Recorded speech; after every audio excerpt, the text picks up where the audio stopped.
Marka toko fahafito. Ny fanaondrazana mifanohitra amin'ny tenin'Andriamanitra. Marka toko fahafito, andininy voalohany ka hatramin'ny fahatelo ambin'ny folo. Ary niangona teo aminy ny fariseo sy ny mpanoradalàna sasany izay avy tany Jerosalema, ka nahita ny mpianatra sasany fa nihinan-kanina tamin'ny tanana tsy madio, izany hoe tsy voasasa. Fa ny fariseo sy ny jiosy rehetra tsy mba mihinana raha tsy efa manasa tsara ny tanany, satria mitana ny fampianarana voatolotry ny razana izy. Ary raha avy any an-tsena dia tsy mihinana izy raha tsy misasa aloha. Ary misy fomba maro koa izay niraisiny ho tanana dia ny manasa kapoaka sy famarana mba amin'izay fanaka varahina. Dia nanontany azy ny fariseo sy ny mpanoradalàna hoe, nahoana ny mpianatrao no tsy manaraka ny fampianarana voatolotry ny razana, fa mihinan-kanina amin'ny tanana tsy misasa izy? Fa Jesosy nanao taminy hoe, marina ny namina ny Isaianareo mpiatsara vela tsia, araka ny voasoratra hoe, ity fireneny ity manaja amin'ny molony, fa ny fony kosa lavitra. Ko foana ny vavahan'ireo amiko, raha mampianatra ny didin'olombelona ho fampianarana izy. Isaia 7:17. Mahafoy ny didin'Andriamanitra ianareo, ka mitana ny fanaon'ny olona. Ary hoy koa izy taminy, ay, tsara ny nahafoizanareo ny didin'Andriamanitra, mba hitandremanareo ny fampianarana voatolotra anareo. Fa hoy Mosesy, manajandra ianao sy ny reninao. Exodus 20:12. Ary koa, izay miteny ratsy ny rainy sy ny reniny dia hatao maty tokoa. Exodus 1:17. Fa hoy kosa ianareo, raha misy olona milaza amin'ny rainy na amin'ny reniny hoe efa korbanina, izany hoe fanatitra ho an'Andriamanitra, izay rehetra tokony hahazoanao soa avy amiko, dia tsy avelanareo anao na inona ho an'ny rainy sy ny reniny intsony izy. Ka dia foananareo ny tenin'Andriamanitra amin'ny fampianarana voatolotra anareo izay nasainareo ho tandremana. Ary zavatra maro mifanahatahaka amin'izany koa no ataonareo. Fahitana ny fon'olombelona, ny loto dia ao anatin'ny olona. Marka 7:5-7 ka hatramin'ny 7:20. Ary niantso ny vahoaka ankeo aminy indray izy, ka nanao taminy hoe, miaino ho ahy ianareo rehetra ka mahafantara, fa tsy ny zavatra avy eo ivelany izay miditra ao anatin'ny olona no mahaloto azy, fa izay mivoaka avy eo anatin'ny olona no mahaloto azy. Raha misy manatsofina mainty miaino, aoka izy hiaino. Ary rehefa niala teo amin'ny vahoaka izy, ka niditra tao an-trano, dia nanontany azy ny mpianany ny amin'izany fanoharana izany.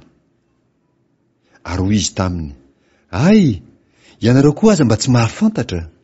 Tsy fantatrareo va fa izay rehetra eo ivelan'ny olona ka miditra ao anatiny dia tsy mahaloto azy? Satria tsy miditra ao am-pony izany, fa ao an-kibony ihany, ka dia mivoaka ao amin'ny fivoahana.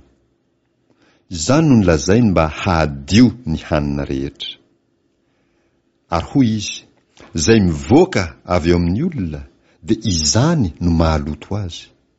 Fa avy ao anatin'ny olona dia avy eo am-pony no ivoahany sainy ratsy, dia ny fijangajangana, ny alatra, ny vonon'olona, ny fakambadin'olona, ny fieremana, ny lolo-po, ny fitaka, ny fijejojejoana, ny maso ratsy, ny fitenenan ratsy, ny avinavina, ny fahadalàna. Zany zava-dratsy rehetra izany no mivoaka avy ao anatin'ny olona ka mahaloto azy. Jesosy sy ilay vehivavy jentilisa avy amin'ny firenena Sirofôinika.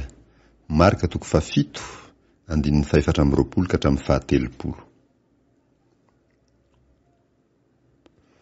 Ary niala teo Jesosy ka lasa nankany amin'ny sisin-tanin'ny Tiro sy Sidôna. Dia niditra tao an-trano izy, ary tiany tsy ho fantatry ny olona izany, kanefa tsy nahazo ny hery izy. Fa niaraka tamin'izay dia nisy vehivavy anankiray nandreny aminy, ny zanany vavy tanora dia azo mpanamaloto, dia nankao ka niankohoka tamin'ny tongony.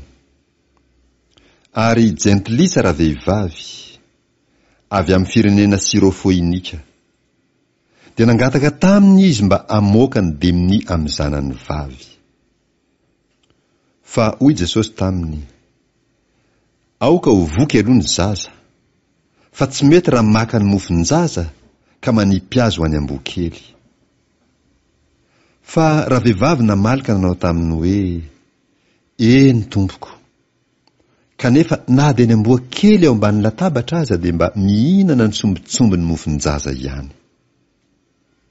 Dia hoy Jesosy taminy, noho izany teny izany, mandehany ianao, efa nivoaka tamin'ny zanakao vavy ny demony. Ary raha tonga tao an-tranony raha vehivavy, dia hita nandro teo ambonin'ny farafara ny zanany vavy, ary ny demony efa nivoaka taminy. Fanasitranana lehilahy ray marenina sady raiky dela, Marka 7:7, 1:8 ka hatramin'ny 7:7. Ary Jesosy niala indray tamin'ny sisin-tanin'ny Tiro, dia namaky any Sidona sy ny tany Dekapolisy ka nankany amoron'ny ranomasin'ny Galili. Ary nisy marenina sady raiky dela anankiray naentiny tany aminy, ka nangataka taminy ireo mba hametrahany tanana. Ary nitondra lehilahy ny tanila niara teo amin'ny vahoaka izy, dia nangarina ny sofiny tamin'ny ratsan-tanany, dia nandrora ka nanendry ny lelany. Ary niandrandra ny lanitra izy, dia nisentoka nanao taminy hoe, efata, izany hoe maladia. Dia nalady ny sofiny, sady voavany fatoran'ny lelany, ka dia nahateny tsara izy. Ary nandrara ny olona teo Jesosy mba tsy hilazalaza na aminiza na aminiza, fa na dia norarany azy izy, dia voamaika nampiely zany bebe kokoa. Dia talanjona indrindra ny olona ka nanao hoe, tsara ny nanaovany zavatra rehetra, fa sady mampalady ny marenina izy no mampiteny ny mona.